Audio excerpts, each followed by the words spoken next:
This ship is a work in progress, all stats are subject to change, what you see now might not be the final product. Greetings and salutations everyone. Today we're going to be taking a look at the Tier 7 Tribal Class Royal Navy Destroyer Cossack. Oh boy, this is going to be a fun one. This is really going to be a fun one. I know we're all looking forward to Royal Navy Destroyers. The only one we have right now to go off of is the Gallant. That's about to change though with the release of the Cossack. But, like I said, this is going to be a very interesting review. Let's delve right into it. Let's look at some base stats for the Cossack. You got 14,800 hit points. The gun boasts 3x2 120mm guns. They have a 5.3 second reload and an 11.9 kilometer maximum range. For reference, your guns are 120mm. The Sims has 127mm guns. The Moss has 128mm, the Akatsuki has 127mm, and the Benson has 127mm. So, as you can see right there, your guns are small compared to other N-tier destroyers.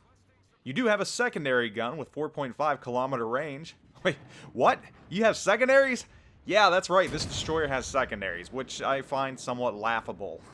Nothing more funny than getting in a close-in brawl with another destroyer, only to see a pea shooter start firing out of nowhere. You have 8 kilometer torpedoes that are 61 knots. Of course, you only have one quad launcher with a 96 second reload. Your top speed is 37.8 knots. And just about every single N-tier destroyer is faster. Your 640 meter turning is not even as nimble as the other destroyers N-tier. You have a 6.6 kilometer base concealment, and that goes down to 6 kilometer with the Concealment Expert Captain skill. So, what are the pros of the Cossack? If any, what are they? Well, despite having smaller guns, you can still do pretty good damage with them. And they have a pretty decent maximum range, so that's a plus. You have decent smoke as well. It spits out smoke for about 20 seconds, and it's active for 85 seconds. Of course, that's still not as good as American smoke. So if you're concealed and you're firing your guns, you can put out some pretty decent damage against enemy ships, especially battleships that happen to wander close enough to you. You can set them on fire and your HE can take chunks off. Close in, your AP can do damage against cruisers as well. And you have a lot of guns. That's nice as well. You've got those 3 dual guns. Another nice thing about the torpedoes is, as with the Gallant, you have the ability to single fire.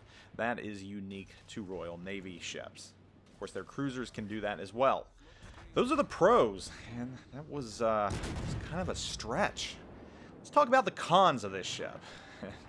Oh boy. Oh dear. Your guns are smaller, your ship is slower, and on and on and on the cons go on. The firing angles on the guns on this ship are absolutely horrendous. You need to be broadside to fire all your guns at once, and that is very, very dangerous, even while concealed in smoke. Most players do not want to be broadside, even when you're in the smoke. Your torp reload is abysmal, and you only have one quad launcher.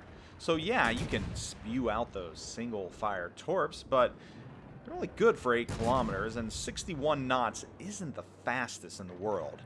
On top of that, again, like I stated, 96 second reload, that's lethargic. That is pretty slow.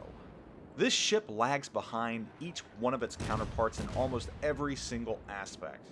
That means it lags behind the IJM destroyers in tier, it lags behind the German, the Russian, and even the American destroyers in this tier. At first I thought this ship was somewhat of an American-Russian hybrid, but that is not the case. This is a hybrid of nothing. So what's the bottom line on this destroyer?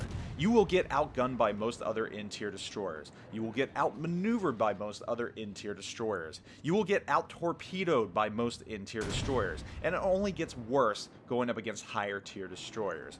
Really, this destroyer has no benefits as it stands that I can see. None whatsoever. So what would I do to fix it?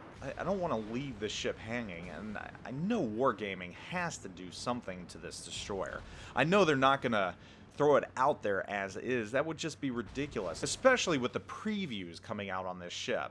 I mean, talking to my community contributor counterparts, we all have the same feelings on this ship. We all see really nothing about this ship that stands out. So what would I do if I was in charge?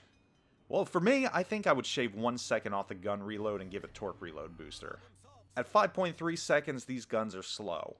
I think right around 4.3 or 4 seconds, I think these guns, even with the horrendous firing angles, might give it a little bit better damage per minute. You might have a little more survivability against destroyers in tier like the Benson, which you're going to face off against a lot, which have much better guns than you do.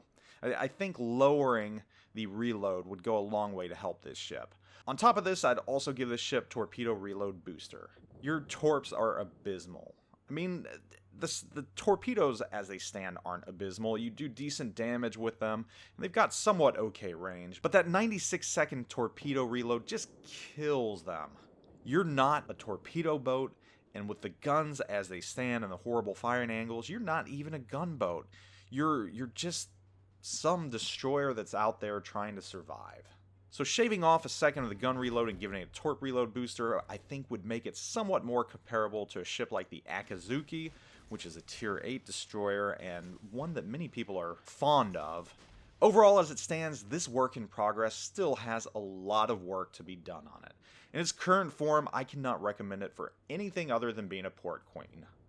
Only if you're a collector with cash to throw away, I would recommend this ship in its current form. This ship just has nothing redeeming to it. It needs something extra. It needs something to make it pop. Right now, this destroyer is just lacking in so many ways. But with the proper tweaks, I think we might have something. It remains to be seen what Wargaming does. Again, this is a work in progress. Hopefully they do something to it. I know this is a destroyer that many people have wanted to see in the game, the tribal class. I'm really hoping Wargaming does not keep it the way it is. Anyhow, guys, thanks for watching. Hope you all are doing wonderful, and I will catch you all later. I'm out.